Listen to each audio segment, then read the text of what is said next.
thought, I'm looking at a Nazi war criminal. This is incredible. Priebke had been one of the most important Gestapo officers in Rome during the war. From all reports, he had a certain brutality and efficiency about him.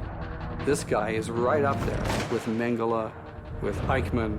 What I felt in front of that man, it was hate. We were hoping that we could confront a couple of Nazis in a German town in the Andes. I've interviewed a lot of people who have committed crimes, and they usually run when they see someone like me.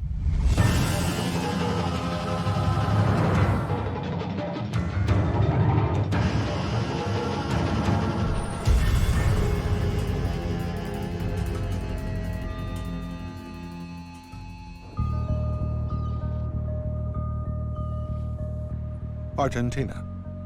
For half a century, a haven for Nazi war criminals. Until now. In a historic move, the government opens its post-war archives to the world. One day in early 1994, at a program Primetime Live, someone said, why don't we do the story of how Nazi war criminals came to Argentina after World War II? The story will lead one of America's most celebrated television news teams to the scoop of a lifetime, to one of the last remaining high-ranking Nazis still at large, SS Captain Erich Priebke. With the greater liberalization of the Argentine administration, the old junta days had gone, new files were emerging which suggested that a lot of Nazis had indeed fled to South America and Argentina. The stories that had been coming out at the time were that the Argentine government had been hiding something. Then I thought, okay, well, can I go down there and find a Nazi who's still alive, perhaps? ABC News producer Harry Phillips is assigned the story. I went down to Buenos Aires to poke through archives. I spent hours and hours by myself going through files. And sure enough, I found a lot of Nazis who we knew had traveled to Argentina. Adolf Eichmann, Joseph Mengele. The next task was to determine who was still a war criminal whose name I didn't have, who might still be in the file. We knew from the Simon Wiesenthal Center that there was a man in Argentina. He called himself Juan Mahler, but we suspected very strongly that he was a Nazi named Reinhard Kopps, who we knew was a Nazi because there were records of him. All I needed to do was confirm that Juan Mahler was Reinhard Kopps. Thanks to the Simon Wiesenthal Center, we knew that Juan Mahler was in Bariloche, living in hiding deep in the Andes in this small German town. The Simon Wiesenthal Center is a Jewish human rights organization. What neither they nor ABC know is that Reinhard Kopps, a.k.a. Juan Mahler, will lead them to a much bigger fish. The number 2 man in Rome's Gestapo, Erich Priebke. I worked with a woman in Buenos Aires named Dalila Herbst. I hired her as a translator and a fixer and to do research with me. And so we began asking questions. Harry called me and asked me to go down to Bariloche to get in touch with a guy called Juan Mahler. We knew that Kopps was in Bariloche, and we also knew that Bariloche was a haven for German migrants. They built this German town in the Andes. Bariloche is essentially an Austrian German alpine resort in Argentina. For many Germans and Austrians, Bariloche was a real home from home. The lakes were there, the mountains were there, the Germans were there, and a lot of them were Nazis. Reinhard Kopps and various other SS men settled in Bariloche. For these Austrian and German people, they felt like they were in Bavaria or in the Alps somewhere. They lived very openly. They went to the opera, they went to the cafes, they had their restaurants. For them, it was like a home away from home. There were probably some covert toasts to Hitler's birthday there. I don't think it was an out-and-out sort of Fourth Reich, but I think certainly it was a place where a lot of former Nazis lived. In Bariloche, I was quite afraid of asking who he was. I knew that he had a small hotel, and I called there and said if I could talk to Mr. Juan Mahler. And they said he rented this hotel to us, and they wouldn't give any sort of information. And then I began to try to see where I could get this guy. So I phoned his house, and a German woman told me, "We don't know when he's coming back." So I said, well, this is going to be a hard work. I called Harry and said, "We don't know when he's coming back." After the war, Captain Reinhard Kopps fled to Argentina, but not before helping thousands of his fellow Nazis escape the Allies. Reinhard Kopps was the spy. He was the man going around handing out landing permits to Argentina to his fellow Nazis. The rat line became the term used by the Nazis who were, running off the sinking ship of the Third Reich, seeking safety. The rat line ran from Germany into either Austria or Switzerland, from there to Italy, where they boarded ships to come to South America. From his office in Rome, Kopps handled thousands of Nazis on the run. Before long, he orchestrated his own escape to Bariloche, Argentina. So I'm in contact with Dalila a lot. She stayed in Bariloche while I had returned to the U.S. for a time. I remember asking Dalila to check names out all the time, with the local community and so forth. I was on my own there and absolutely bored. So I went down and asked somebody at the hotel if they could give me a list of books just to read and know the story of Bariloche. And between those books were one called The Painter of the Argentine Switzerland. Maybe the book, A Local History, can shed light on the Nazi fugitives who've made this area home. I went to the most important bookstore in Bariloche. I asked the man, and he said it disappeared. So I went to several bookstores that night, and it was exactly the same answer.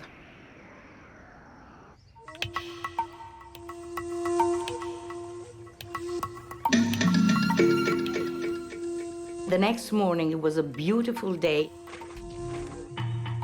So I went down walking, and there was a little kiosk.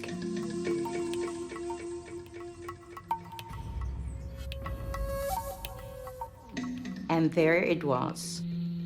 I couldn't believe that.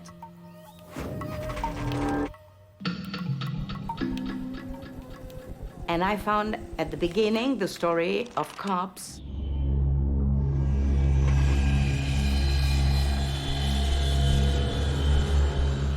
And 3 pages later, there was a story of a man called Erich Priebke.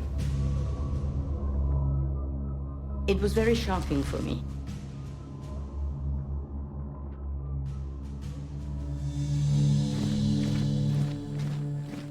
Priebke had been one of the most important Gestapo officers in Rome during the war. From all reports, he was very, very good at hunting down enemies of the state in Italy. And he had a certain brutality and efficiency about him. Priebke had wide contacts with the Italian fascist, network in Italy, with priests in the Catholic Church.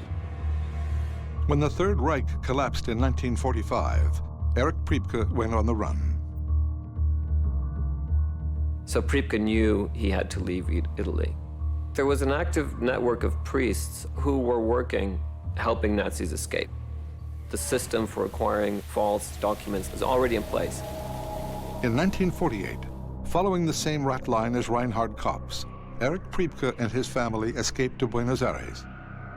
For 50 years, he has eluded justice, but now a team of journalists has stumbled onto his trail. Every day we're on the phone talking about names. And finally, Dalila said to me, "I think you might be interested in a guy named Erich Priebke." And I said, "Is that name on our list?" She said, "No, that name's not on our list, but I found his name in a bookstore, and I don't know if it's true, but this thesis talks about him being involved in some massacre in Europe." At first, I was a little skeptical, But after the second or third conversation we had on this, I thought, you know what, this sounds really promising. But is the guy alive? She said, I don't know. And I said, well, find a phone book. So I went and wanted to see if I could get his telephone number. And I just got, you know, a directory. And sure enough, I brought the phone book home because in the phone book she found him under his own name. It was his name, Erich Priebke, his address, and his phone number. Erich Priebke, except he had made one change. Instead of the H at the end of Erich, he was listed as E-R-I-C-O, Errico Priebke. It had to be the same guy. So I called, and a German woman again got me on the phone and said, hold on a second. And when he came to the phone and said hello, I got afraid and hanged. I couldn't, you know, react. He was alive and perhaps even a war criminal living in hiding deep in the Andes in this small German town. It really was a heart-stopping moment. The ABC News team now hopes to expose not one, but two Nazis. Well, we knew we were going to do a large story. We had to do a total workup of research on Erich Priebke just to see if indeed this man was a war criminal. Now, Argentina had admitted a huge number of Nazis after World War II. The exact number no one knows to this date. Producer Harry Phillips returns to Bariloche. To stay under the radar, his team needs a cover story. Dalila Herbst came in as a small businesswoman from Buenos Aires who was interested in perhaps moving to Bariloche and looking at business prospects. I was obviously going to be an American or a Canadian tourist. That's the only thing I could do and pull off. And I went out as a guy who was in town to do some fly fishing. They focus first on tracking down Reinhard Kopps. Ultimately, I want to prove that Juan Mahler is Reinhard Kopps. So I went to his house, and I just kind of surveyed the area myself. I did not knock on the door. I wanted to just watch him, but I didn't see him. After a few days in Bariloche, it became apparent to me that I might not see Juan Mahler. He hadn't come out of his house if he was in there. He hadn't gone to his business. I didn't know for sure if he was in town. Phillips worries Priebke may have left town as well. He digs deeper into his past. We had to find out if the allegations against Priebke were true. So we had to do a lot of research about his past in Nazi Germany. We were shocked with the results. We discovered records that showed that he was part of one of the worst atrocities, perhaps the worst atrocity that occurred in the country of Italy during the war. I thought, oh my God, this guy is right up there with some of the worst Nazi war criminals.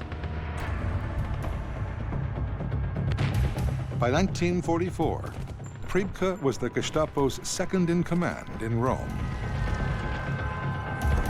As the war was going very much against the Germans, there was increasing partisan activity. And one day in the spring of '44, 33 German soldiers were blown up by a partisan bomb. They decided to kill 10 Italians for every Nazi who died. So that's 330 compared with 33 of the Nazis who were killed. They had 24 hours to find the required number of people. And the Gestapo turn up and take away 335 people to be executed. They should have had 330. They got 335. They rounded up 5 more than they should have. Some of them were Jewish, some of them were children, some of them were very old men. Some of them were Julius Piccichino's relatives. When the German people came in the night, a trunk stopped in front of this house of my grandparents. And we see, in this night, there were 18 persons, and they putting them away. Her grandfather, his sons, and his sons' sons, 3 generations are arrested. They were driven up to the Ardeatine Caves. Erich Priebke was the guy standing outside the caves, checking the names off one by one. They were led into these caves by SS men with their hands tied behind their backs in groups of 5. The killing began at 3:30 p.m. These victims would be lined up, and the SS officer would shoot them with one shot in the back of the neck, and the 5 would fall forward. They asked to kneel, putting the head down. He killed him, only one shot. Can you imagine inside this dark pit, bodies piling up, the screams of men? It is horrible. Then 5 more would come right behind them, and they will fall forward. Priebke was there with his roster. However, he did more than that. He was one of the first to set an example by killing 2 of the individuals who were killed in that massacre. It was the most savage, vile reprisal. And we had been working on this story for a couple of months now. We knew that we were at the point where we really had to get shooting. We were talking about Priebke and how we were going to pull this off. We were hoping that we could possibly confront a couple of Nazis in a German town in the Andes where war criminals had been living for 50 years. We want to see what he's doing today and to see what his life was like in hiding. Delilah Herbst must trick the former Gestapo man into meeting her. I have to go to my room and call him from my room, alone. I can't be with other people to call him. Delilah Herbst concocted a story about herself being interested in opening up a delicatessen in Bariloche. By coincidence, he had apparently had some business like that. And I told him that I had a friend who lived in Bariloche, and that my friend told me that he was a very intelligent businessman. I had to think about something nice to tell him. So he agreed to meet with her. On March 28, 1994, Delilah arrives at a cafe in Bariloche to meet the man they think is a Nazi war criminal. And the goal was to check if Priebke was Erich Priebke. We brought a cameraman down to Argentina, and we began to do surveillance of Priebke. We wanted to get as much video of this guy today as possible. We had a camera that was a full-size videotape camera, and it was something that could not be concealed very easily. We had to take a bit of a gamble and expose ourselves a little bit. We were afraid that something might happen. Posing as a businesswoman, an ABC News researcher waits for the man she believes to be a war criminal. We found a location in downtown Bariloche, across the street from a restaurant where Delilah Herbst set up a meeting with Priebke.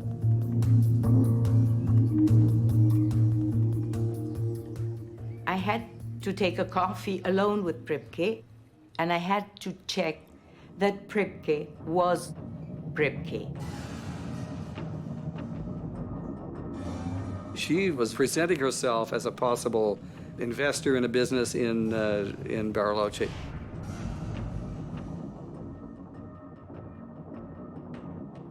It was not easy because they told me where I had to sit and where he had to sit.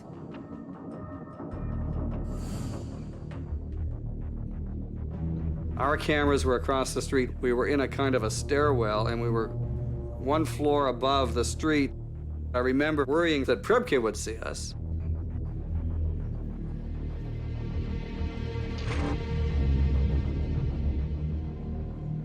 He looked like the most sweet and nice grandfather with his blue eyes and innocent look. And I began talking about war, and then I said, my grandfather was born in Berlin, and his face changed. Berlin, he said. I'm from Berlin. I said, what a coincidence. And then I asked him, did you have to kill somebody in the war? And he said, no, because I was an officer in the German embassy in Rome. My coffee cup, it was, just running the coffee all over the... What a moment. I am an Argentine Jew. What I felt in front of that man, it was hate. I wanted to run away from that place. But I had to stay because I was working. I thought, I'm looking at a Nazi war criminal. This is incredible. This man's been living in hiding, a free man, for 50 years after murdering 335 innocent civilians in Rome.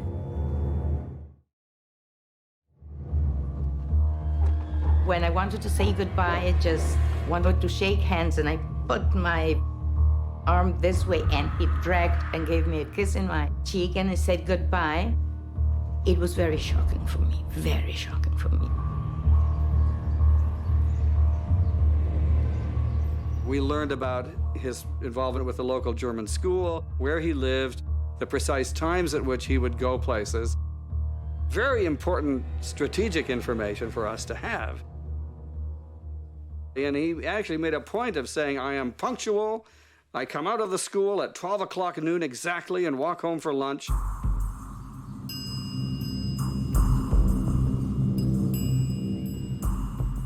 I called New York and I said, I don't want to sound too certain of myself at this point, but I think we've got a big fish here. Harry Phillips, the producer, kept briefing me, of course, on his progress. And there came a time when he said, I think we're ready to go down to Argentina. And he laid out what he had. And at that point, we kicked into motion a plan to have Sam Donaldson come from Washington to confront Erich Priebke. The ABC team has failed to find Reinhard Kopps. They decide to go ahead with the story anyway, hoping Erich Priebke won't get wind of them and vanish too. I thought it was very important to bring Priebke to justice and to tell the story of this particular Nazi and what he did. Sam Donaldson was the host of a weekend show in Washington. We really only had a couple of days during the week where we could have him in Bariloche or in Argentina at all, for that matter. So we had to get him to Bariloche on a private jet. It was one of those rarefied moments where I'm putting down an American Express card to spend $10,000 for a private jet to fly deep into the Andes. We were very hot for this story. We felt that we were really on the verge of getting something possibly very big. So we came one evening to Bariloche. We stayed at some hotel in the outskirts of town. We instructed the pilots of the aircraft to go undercover. I said, you guys disappear now for 24 hours. Come back and meet us here at 3 p.m. tomorrow. We should be all done by then, and we got to get Sam Donaldson out of here. Harry Phillips had arranged for a van to take us to this hotel on a lake. We stayed there until the next morning when we started out to find the two Germans. We were going to have 2 camera crews, at least 2 translators, myself and Sam Donaldson, descending on this quiet little town. All at once, people are going to be asking questions. Who are these people? Why are they here? The cameras were in cases, so it wasn't as if we got off an airplane with our cameramen holding their cameras on their shoulders. When we checked into the hotel, I instructed the crew to tell everybody that we were wealthy tourists. I had just been there fishing. I was now bringing my friends back. We didn't go out on the town. We didn't say, let's go out on the town and meet a bunch of German citizens here in Argentina and have a beer with them.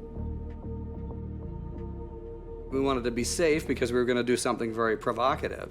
But we also wanted to succeed in what we were doing. And so we had to talk very carefully about what our schedule was going to be. We knew that he would come out at noon from his school, and we knew that we had some hours before we would need to be there, so we dedicated the first few hours to surveillance and staking out Juan Mahler's house. Even though we hadn't seen him at all, we thought we'd better spend at least 3 or 4 hours with Sam just in case he arrives. And the next morning, we set out first to find Juan Mahler. It was a long shot. At 7 a.m., we were out on the street in front of Juan Mahler's house. We couldn't put a camera directly in front of the house without being real obvious. So we had cameras in vans. I'm bleary-eyed because I've been up most of the night. Delilah is exhausted. Sam Donaldson, fortunately, is fresh, and our camera crew is wired, ready for something to happen. I'm just about to say we might not get anything when suddenly the gate opens in front of his house.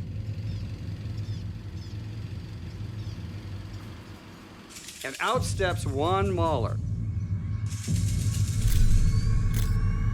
It is the first time any of the EBC team has set eyes on the former SS officer. And we found him where we thought we could find him. I knew it was him immediately, the first time I'd seen him. And I yelled out to everybody, "There he is, he's standing in the street." All of a sudden, a taxi came. He got in it and a taxi took off before we could do anything. So I yelled through the walkie-talkie, "Sam, he's coming your way." And we went after his taxi. I was terrified because I had lost sight of him. I was too far behind. We were in a panic.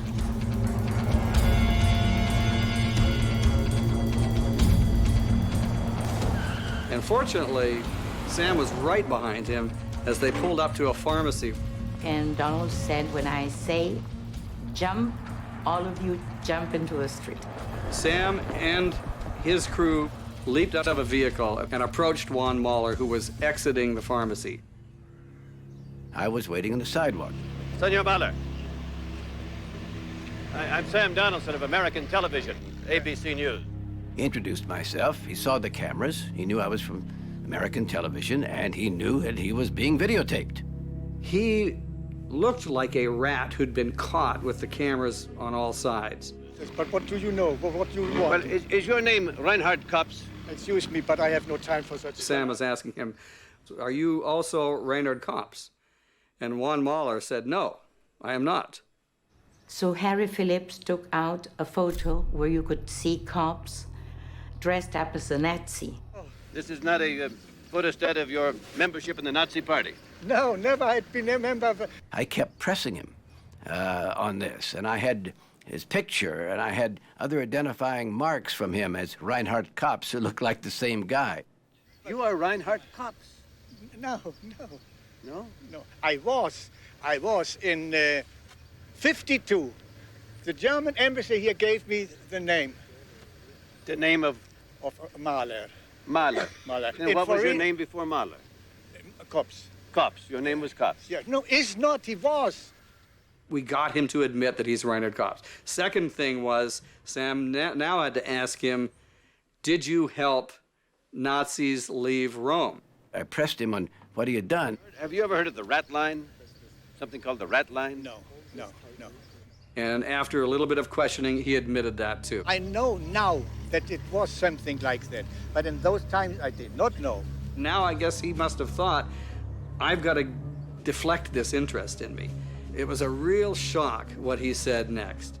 I was not in Yugoslavia, Albania, in the SS. Ambushed on the street by ABC News, former SS officer Reinhard Kopps is growing desperate. There's a lot of people here still Nazi. A lot, I tell you. Who are they? He pulled me up the street as if to whisper to me. But I still had a microphone. I thought, wow, I don't know what he's going to say, but it's going to be very interesting. And he whispered in Sam's ear, His name is Priebke, P-R-E. Erich Priebke. He was nervous. He wanted out of there. He wanted to deflect attention, and so he decided to give up Erich Priebke. It was priceless. We were giddy, is the best word to describe it. It would be hours before they could confront Priebke at the German school. How quickly could word spread? You know, you have to realize this Nazi community in Argentina was full of rivalries and hatred. There'd already been the case of Adolf Eichmann, who was kidnapped in 1960. There was also lots of rumors that went around the Nazi community in Argentina that Eichmann had been betrayed by one of his fellow Nazis as well. So it's a community where everybody was very suspicious of each other, and they all lived in fear that they would be arrested or kidnapped. Who knows if these individuals are vindictive or whether they want to stop us or whether they feel that, that we have just gotten something that could cause Reinhard Kopps to be arrested and thrown in jail. But we only had half of our work done, and we were now planning for the home run. Erich Priebke. He was our next person to go to.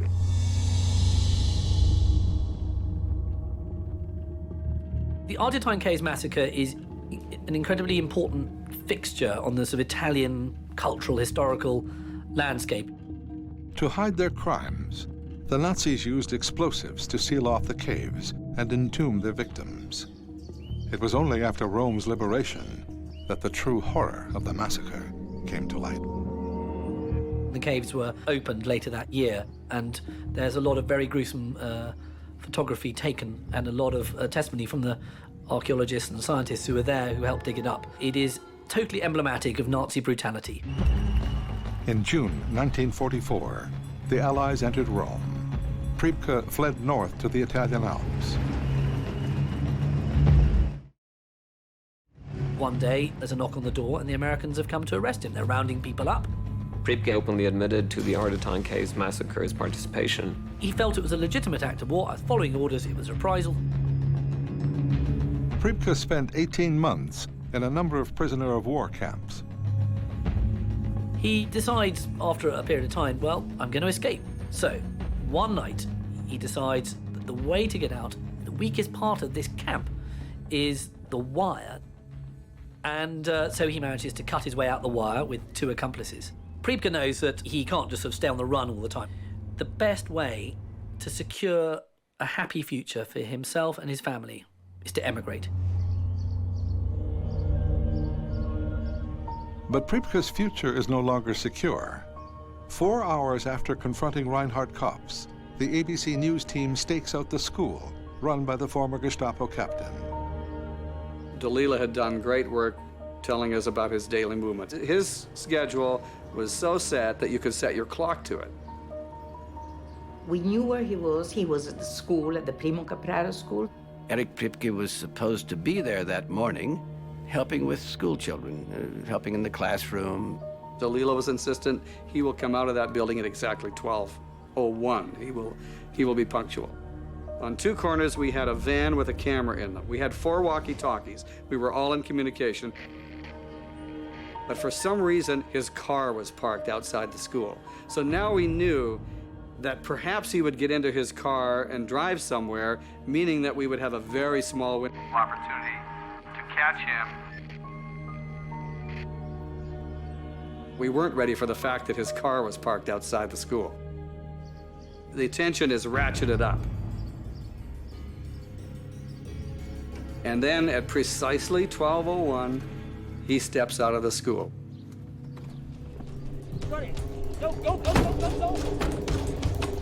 All the doors fly open and we converge on him, fearful that he's going to jump into his car and drive away.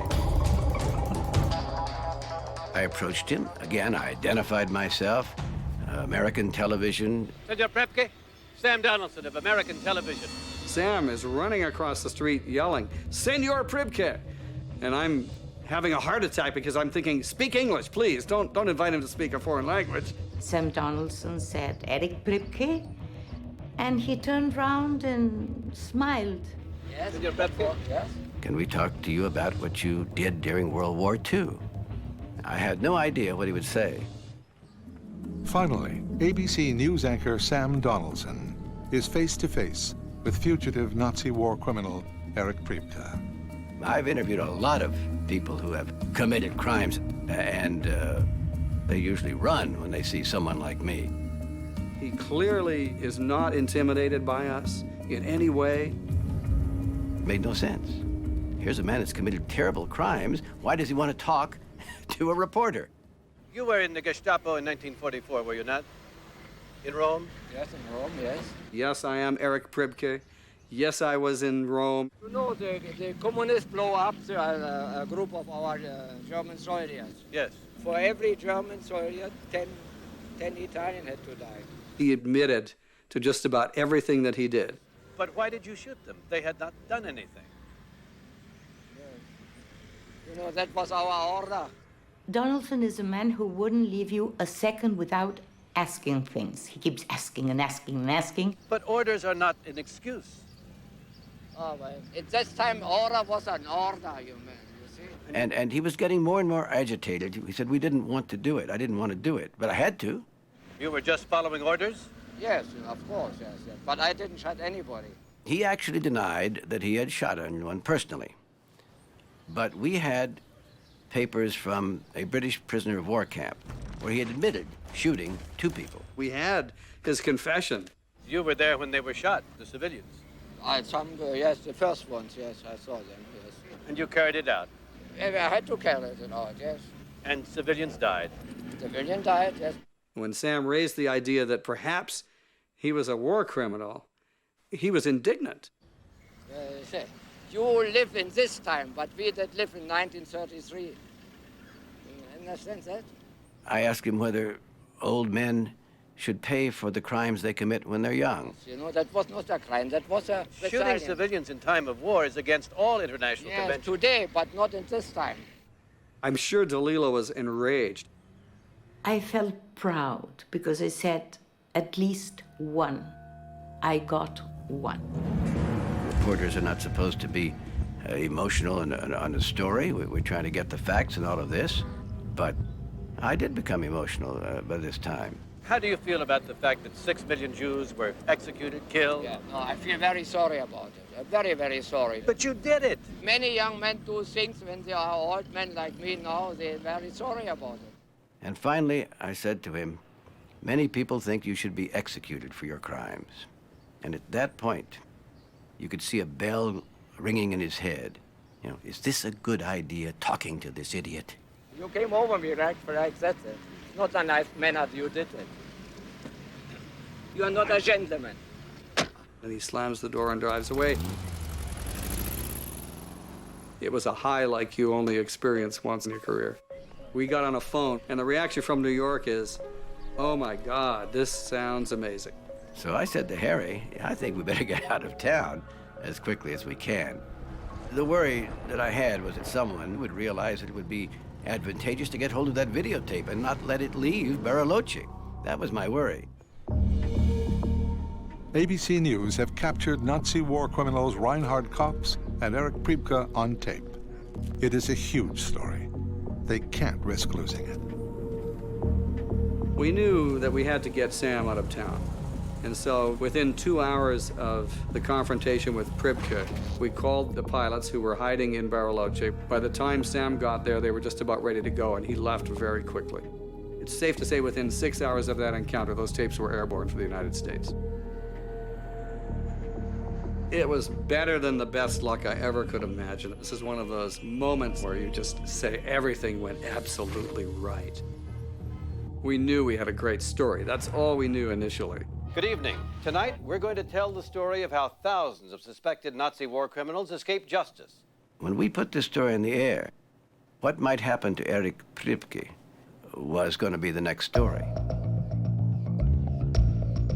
The broadcast airs 6 weeks after the 50th anniversary of the Ardeatine Cave massacre. The reaction in Argentina was an explosion of media. In Italy, the same thing happened because the Italians actually believed that all of the perpetrators of that massacre in Rome in 1944 were either dead or had been convicted. Within days of the broadcast, Priebke is arrested. Kopps was hounded to the point where he vanished and fled the country, apparently went to Chile. And with Priebke in custody, the media went crazy with pictures and stories and full-page headlines. It's perhaps the one story that I'm proudest of from the standpoint of making a difference that I think counts. Italy demands that Priebke be sent back to Rome. There was a 1.5-year tussle in the Argentine courts, but he finally was extradited to Italy to stand trial. Giulia Spizzichino, who campaigned for his extradition, attends the trial. He never looked at me, never, because I was always the first person who speak about him. Priebke's brought to Rome, where he faces a military tribunal. The tribunal finds him guilty of doing what he did, but they have to set him free because he was acting under orders, that old excuse. Huge outrage that he's been set free. I mean, there's almost a riot outside the courtroom, and so he's immediately rearrested. He appeals the verdict twice and is finally sentenced to life. When you're over a certain age in Italy, you can't actually be sent to prison. He is now currently serving his sentence in an apartment in the centre of Rome.